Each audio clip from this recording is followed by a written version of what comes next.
they're all going to be shitty cuts. Creating opposing force for the edges to connect properly. I'd say try to get as creative as you can to work with some areas. Are you ready?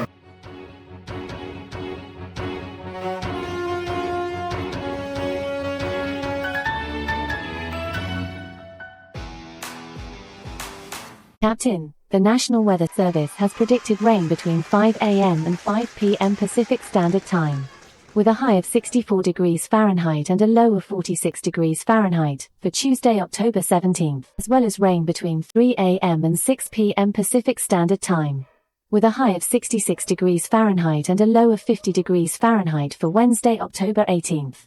Due to the adverse weather, I suggest we modify our itinerary for the day. Stuff that we're going to be doing on the outside is cutting the baseboards, painting the baseboards the day before we're ready for them. So that way, when it does rain, we can concentrate back to the stuff that needs to happen on the inside. Hopefully, we have all the outside work done by then, and we can just continue to work on the inside throughout the whole course of the weather. So we're going to start taking the measurements. We're going to write them down. Take measurements of the location where each baseboard will be installed, and keep record of each of those measurements, as well as notating the shape and angles of each cut, to use as a reference. Having all of this information available to you beforehand will allow the task of cutting the baseboards faster and more efficient. Well, let's take these measurements outside and start cutting them. We're going to start cutting these out. We have our measurements here. Right, and to get the proper direction of the miter, we need to turn it upside down. Just like that. Then flip it over to where our mark is visible. Go to the outside of the line at the bottom of it. Make your miter.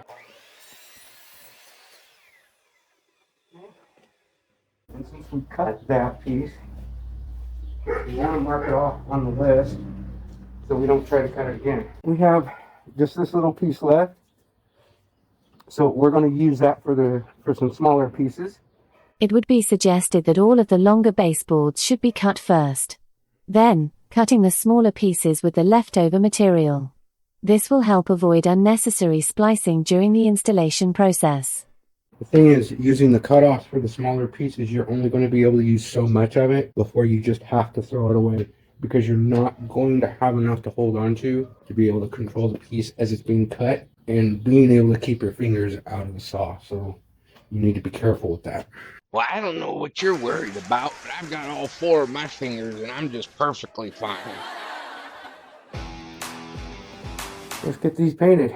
Typically, I like to put 3 coats on anything that I'm painting just to give it a better finished look. When painting items that have grooves or features, it is best to apply the paint into those features with a brush prior to using a roller.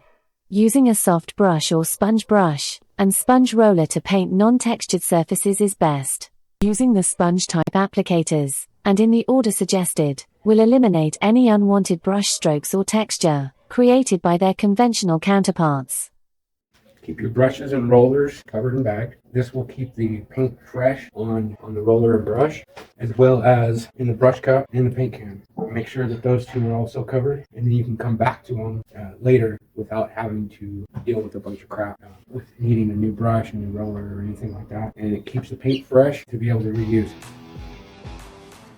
Yesterday we were able to cut the baseboards to size, paint them, and get them ready to install. We were also able to cut and install the flooring, and can now concentrate on work inside, until the rain dissipates. The process of installing baseboards isn't too tricky, and it doesn't require a degree in rocket science to be able to do it. I'm proof of that. Joseph, I do not believe that you are aware of the fact that, oh, never mind. Anyway, just remember that when you have the baseboards in place, you want to press the top of the baseboard down with your hand and use whatever nail gun you're using to press the baseboard against the wall before pulling the trigger. The nail locations, however, are important. You want to start with putting your nails in at the bottom of the baseboard at about 1.5 to 2 foot apart. And then after you've got those in, then you can put the nails along the top half of the baseboard for a little more stability. And you want to put those in at an angle because chances are you're not going to catch any wood from the framing, but at the bottom you're going to catch nothing but wood.